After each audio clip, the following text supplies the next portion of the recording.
নমস্কার। আজকে আবার আমি চলে এসেছি আপনাদের বন্ধু স্বর্ণালী মণ্ডল, শামশের মল্লিক পরিচালিত সোনার তরী অনুষ্ঠান নিয়ে সোনার বাংলার নিবেদনে। তো আজকে আমাদের সঙ্গে যিনি রয়েছেন তিনি একজন বিশিষ্ট মানুষ, জেগে ওঠো গৃহবধূ ট্রাস্টের কর্ণধার রাখি সরকার। নমস্কার, কেমন আছেন? ভীষণ। আজকে কেমন লাগছে এই সোনার বাংলা অনুষ্ঠানে এসে? এখন চ্যানেলে আসতে গেলে তো ভীষণ ভালোই লাগা থাকে। আচ্ছা, যেহেতু দূরদর্শন একদমই তাই। অনেক মানুষের কাছে পৌঁছাতে পারি। বাহ, তো আপনি তো চ্যানেলে আসার আগে থেকেই কাজ করছেন, তো আপনার যেই কাজকর্ম, যে কর্মকাণ্ড, তার সাথে সংস্কৃতি একটি পার্ট, তো আপনার এই ভাবনা চিন্তার প্রথম শুরুটা শুনবো। দেখুন, বর্তমান পজিশন মানে পরিস্থিতি যা জায়গায়, কারণ সাংস্কৃতিক হারিয়ে গেছে। এখন হয়তো বেশ কিছু মধ্যবয়সের মানুষজন এই সাংস্কৃতিকটাকে এগিয়ে নিয়ে যাচ্ছে। এটা একটা আমাদের কাছে একটা গর্বের ব্যাপার, যেহেতু ছোট থেকে বড় হয়েছে স্কুল কলেজে যে সাংস্কৃতিকের চর্চা ছিল, সেই চর্চা আজকে নেই, যার জন্য সাংস্কৃতিকটা না হলে একটা শিক্ষার বিকাশ বলতে পারে। একদমই তাই। তো আপনি যেটা বললেন মধ্যবয়স্ক, কিন্তু যারা সমাজের প্রবীণ বা নবীন, এটাও তো দুটো শ্রেণী রয়েছে, তাদের জন্য আপনাদের ভাবনাটা কি কিছু আছে? দেখুন, আজকে প্রবীণরাই তো আজকে এই জায়গাটাকে, সেই তারা পুরনো দিনটাকে ফেরত নেবার জন্য নবীনদেরকে আহ্বান জানাচ্ছে আমরা। আচ্ছা, তাই জন্য জেগে ওঠো গৃহবধূ ট্রাস্টের একটা মাহাত্ম্য বলতে পারেন, শিশু থেকে বৃদ্ধা, মানে 8 থেকে 80 আমরা সবাই এখানে, শুধু মহিলা না, আমাদের এখানে পুরুষও স্থান পায়। আচ্ছা, সেজন্য আমাদের চাই যাতে শিশুরা আমাদের এই মঞ্চে আসুক বেশি করে। বাহ, খুব সুন্দর। তার মানে ট্রাস্টির নামটা যেটাই হোক, আপনারা পুরুষ এবং শিশুদের নিয়েও কাজ করছেন। বাহ, অসাধারণ। তো খুব ভালো লাগলো দিদি আপনার সাথে পরিচয় হয়ে। আশা করি অনেক মানুষ আপনাকে জানতে পারবেন, তারাও হয়তো অনেকে আপনার সাথে চাইলে কমিউনিকেটও করতে পারবেন।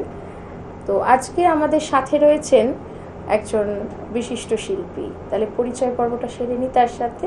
নমস্কার। নমস্কার, কি নাম আপনার? শ্রীপর্ণা জানা। বাহ, কোথা থেকে আসছেন? আমি এসেছি মধ্যমগ্রাম থেকে। আচ্ছা, তো আজকে এই চ্যানেলে এসে কেমন লাগছে? খুবই ভালো, মানে সত্যি বলতে আমার অনেক দিনের শখ ছিল রেকর্ডিং করা বা রেকর্ডিং একটা টিভির মঞ্চে পর্দার সামনে দাঁড়াচ্ছে। তো সেটা এসে সত্যিই খুব ভালো লাগছে। এখন আর ভয় নেই, ভয় কেটে গেছে। তো আপনার পাশে যিনি বসে রয়েছেন তিনি কি আপনাকে হাত ধরে সহযোগিতা করছেন? একদম একদম, সত্যি বলতে এই আন্টির মানে একদম সহযোগিতা বা সৌজন্যেই কিন্তু আমি এই জায়গাটা আসতে পেরেছি।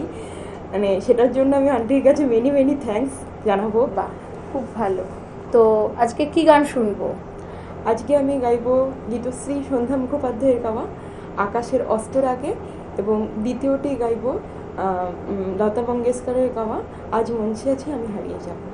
বাহ, অসাধারণ। তাহলে শুনে নিই।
সবই ভালো লাগে এই নতুন গানের সুরে ছন্দ রাগে, তাই যা দেখি আজ সবই ভালো লাগে এই নতুন গানের সুরে ছন্দ রাগে।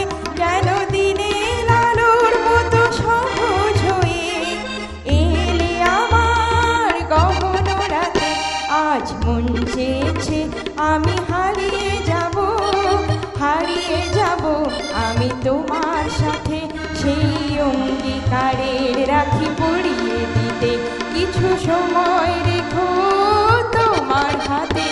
আজ মন চেয়েছে আমি হারিয়ে যাব, হারিয়ে যাব আমি তোমার সাথে।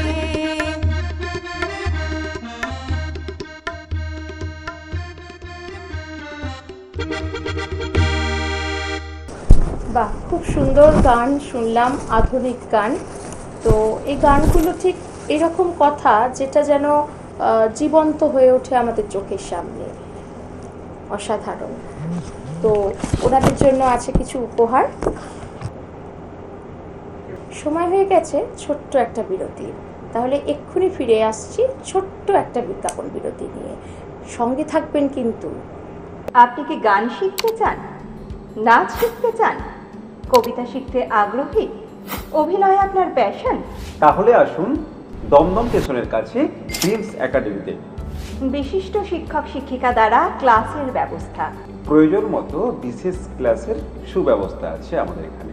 কোর্স শেষে সার্টিফিকেটের সুবন্দোবস্ত। যারা অভিনয় শিখবেন তাদের জন্য 100% সিনেমা, সিরিয়াল, ওয়েব সিরিজ এবং ওটিটিতে অভিনয় করার সুবর্ণ সুযোগ। যারা নাচ, কবিতা এবং গান শিখবেন তাদের জন্য থাকবে মঞ্চের সুযোগ। এই সুযোগ হাতছাড়া করবেন না। স্ক্রিনে দেওয়া নাম্বারে যোগাযোগ করুন আর চলে আসুন আমাদের এখানে। তাহলে বন্ধুরা, আবার চলে আসলাম বিজ্ঞাপন বিরতি নিয়েই। তো আপনারা দেখছেন শামশের মল্লিক পরিচালিত সোনার বাংলা নিবেদিত সোনার তরী অনুষ্ঠান। আমাদের সঙ্গে রয়েছেন জেগে ওঠো গৃহবধূ ট্রাস্টের কর্ণধার সভাপতি রাখি সরকার। তো এখন চলে এসেছি আরেকজন শিল্পী বন্ধুকে নিয়ে। তার আগে দিদির সাথে যে কথায় ছিলাম, আচ্ছা আপনাদের যে কাজকর্ম তো চলছে, এরকম কোনো অভিজ্ঞতা, মানে এরকম কোনো কিছু মনে পড়ে যে যেখানে কাজ করতে গিয়ে কোনো মজার ঘটনা ঘটেছে যেটা স্মরণীয় হয়ে রয়েছে? মজার তো অনেক ঘটনাই থাকে, একদম। প্রচুর। মানে কাজ করতে গেলে সেখানে সব সময় না আনন্দের সাথে কাজ করতে হয়, ভালোবেসে কাজ করতে হয় যে কোনো। আর যত বাধা বিঘ্নতা আসে সেই জায়গা, যেমন অনেক ডোমেস্টিকের ওপরে কাজ করা আছে, তো সেইখানে মানে সেটাকে খুব সরলীকরণ করে সেই কাজগুলোকে করতে হয়, নিজেকে হাসি করে, জায়গাটাকে খুব সহজ করে, যাতে একটা সংসার না নষ্ট হয়ে যায়। একদম, কারণ যেহেতু আপনাদের কাজটা অতি সহজ বা মজার কাজ নয়, তাই আমি ঠিক তার বিপরীত প্রশ্নটা করলাম যে এই কাজটা যেহেতু সহজ মজার নয়, কিন্তু এটা একটা এমন জীবনের পর্ব যেখানে মজা বা আনন্দ না থাকলে আমরা কিন্তু চলতে পারবো না। তো সেই জন্যই মজার ঘটনা জানতে চাওয়া। তো আমাদের শিল্পী বন্ধু রয়েছেন, তো চলে যাব শিল্পীর কাছে। কি নাম আপনার? নমস্কার, আমার নাম শম্পা জানা। বাহ, কোথা থেকে আসছেন? আমি মধ্যমগ্রাম থেকে আসছি। বাহ, তো আজকে আমাদের এই সোনার তরী অনুষ্ঠানে এসে কেমন লাগছে? সোনার তরী অনুষ্ঠানে এসে নতুন বন্ধুদের সঙ্গে আলাপ হলো প্রথম কথা। আচ্ছা, আর দিদির সঙ্গে তো আগেই আলাপ হয়েছে। বাহ। উনি তো সত্যি উনার মানে কি বলবো, উনার আন্তরিকতা, ব্যবহার সবই অসাধারণ লাগে। আর একটা বিরাট প্রচেষ্টা নিয়ে উনি এগোচ্ছেন, এটা খুব কম জনই পারে। তো এসে আমার নতুন নতুন বন্ধুদের সঙ্গে আলাপ পরিচয় হয়ে আমার খুব ভালো লাগছে। খুব ভালো। আপনারা যে ওনার কথা বলছেন, এটাই মানুষ শুনছেন, দেখছেন, এবং আমরা সকলে অনুপ্রেরণা পাই, কারণ এই কাজগুলো তো অনুপ্রেরণারই কাজ। হ্যাঁ, অবশ্যই। একদম। তো আজকে আমরা কি শুনবো আপনার থেকে? না, একটু মাঝখানে থামাই। অ্যাকচুয়ালি কি হয়, ভালো মানুষ না সবসময় ভালো কথা বলে। ইনি একজন শাশুড়ি, কিন্তু মানে ইনি এনার ছেলের বউকে, মানে আমরা বলি না সবসময় পেছনে টানে সংসার, না, সেটা ম্যান টু ম্যান ভ্যারি করে।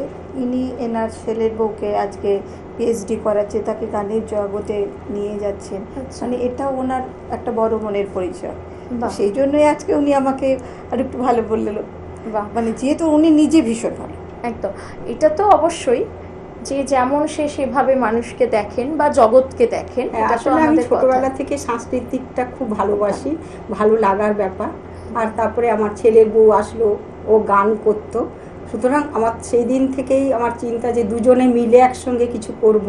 সেই জন্য আমরা শ্রুতি নাটক, তারপরে সমবেত গান ছেলের বউকে নিয়ে খুব দুজনে সুন্দর। করেছি। এগুলো সত্যি সমাজে এগুলোই তো হওয়া উচিত। উচিত। এখন হচ্ছে না বলে আমরা বলি এগুলোকে ব্যতিক্রমী হ্যাঁ, ঘটনা, সেই। উদাহরণ বলি। তো আশা করি আপনার জীবনের এই ঘটনা থেকে অনেকে অনুপ্রাণিত হবেন, অনেকে ভাববেন যে এরকম হয়, এইভাবে হয়, এবং এটাই স্বাভাবিক। সত্যি একদম। কথা। ওরা তো সত্যি কথা কি, মা বাবা ছেড়ে একটা নতুন পরিবারে আসে।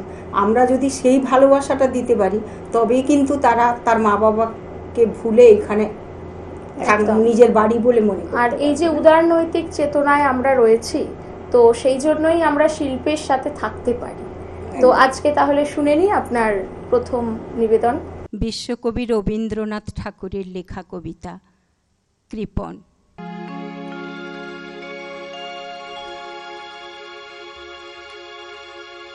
আমি ভিক্ষা করে ফিরতেছিলাম গ্রামের পথে পথে, তুমি তখন চলেছিলে তোমার স্বর্ণরথে।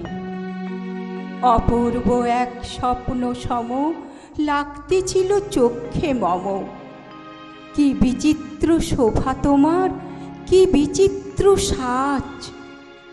আমি মনে ভাবতেছিলাম এ কোন মহারাজ। বাহির হতে নাহি হতে কাহার দেখা পেলেম পথে।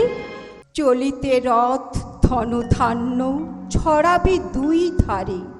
মুঠা মুঠা কুড়িয়ে নেব, নেব ভারে ভারে। দেখি সহসা রথ থেমে গেল আমার কাছে এসে। আমার মুখপানে চেয়ে নামলে তুমি হেসে। দেখে মুখের প্রসন্নতা জুড়িয়ে গেল সকল ব্যথা। হেনকালে কিসের লাগে তুমি অকস্মাৎ আমায় কিছু দাও গো বলে বাড়িয়ে দিলে হাত। মরি একই কথা রাজাধিরাজ, আমায় দাও গো কিছু। শুনে ক্ষণকালের তরে রইনু মাথা নিচু। তোমার কি বা অভাব আছে ভিখারি ভিক্ষুকের কাছে? এ কেবল কৌতুকের বশে আমায় প্রবঞ্চনা। ঝুলি হতে দিলেম তুলে একটি ছোট কণা। যবে পাত্রখানি ঘরে এনে উজাড় করি, এ কি ভিক্ষা মাঝে একটি ছোট সোনার কণা দেখি। দিলেম যা রাজ ভিখারিরে স্বর্ণ হয়ে এলো ফিরে। তখন কাঁদি চোখের জলে দুটি নয়ন ভরে। তোমায় কেন দিইনি আমার সকল শূন্য করে। বাহ, খুব ভালো, অসাধারণ নিবেদন শুনলাম। এবার শুনে নেব পরবর্তী নিবেদন। পরবর্তী নিবেদনে কি শুনছি? হচ্ছে কবি নজরুল ইসলামের বাসন্তী। বাহ, বাসন্তী। এটা খুব প্রচলিত এবং জনপ্রিয় একটি কবিতা। শুনে নিই শিল্পীর কণ্ঠে কেমন। কাজী নজরুল ইসলামের কবিতা বাসন্তী।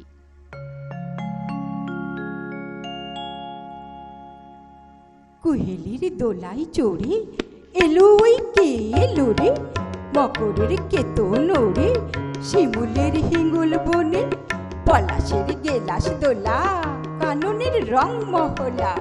ডালিমের ডালু তলা নালিমার আলিঙ্গনে। নাজিতে শীত কুহেলি ফাগুনের ফুল সেহেলি। এলো কি রক্ত চেলি করেছে বন জ্বলা। ভুলালি মন ভুলালি ওলো শ্যামদুলালি। তমালে ঢাললি লালি নীলিমার লাল দেয়ালা। হলো ব্যস্ত বাগিস, মাধবের নকল নবিস, মধুরাত নাই হতে ইস, মাধবীর কুঞ্জে হাজির, বলিও মদন মোহন, না যেতে শীতের কাপড়, এলে যে থালায় এখন ভরিনি কুমকুম আবির। হারারা হরির গীতে, হারারা হরির গীতে, মাতিনি আজও শীতে, অধরের পিচকিরিতে, পুরিনে পানির হিঙ্গুল, গাহেনি কোয়েল সখী, মরল গরল ফকির।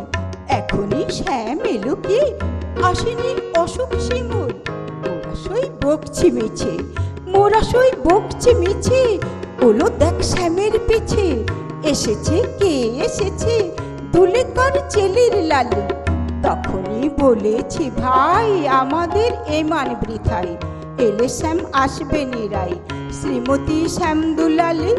পৌষের রিক্ত শাখায় বধূ যেই বংশী বাজায়, নীলাবন লাল হয়ে যায়, ফুলে হয় ফুলের আকাশ, এলে শ্যাম বংশীধারী, গোপনের গোপছিয়ারি, ফুল সব শ্যাম পিয়ারি, ভুলে যায় ছাড় গেহবাস, সাতাশে মাঘ বাতাসে, যদি ভাই ফাগুন আসে, আগুনের রঙ্গন হাসে, আমাদের সেই তো হরি। শ্রীমতীর লাল কপলে দোলিল পলাশ দোলে, পায়ে তার পদ্ম টোলে, দিল বোন আলা করি, পায়ে তার পদ্ম টোলে, দিল বোন আলা করি, পায়ে তার পদ্ম টোলে, দিল বোন আলা করি। বাহ, খুব সুন্দর। আবারও রবীন্দ্র নজরুল আমরা একসাথে পেলাম। আছে কিছু উপহার, সেটা দেওয়ার পালা। তাহলে আজকের মতো এইটুকুই, আবার খুব তাড়াতাড়ি দেখা হবে পরবর্তী কোনো পর্বে। নমস্কার।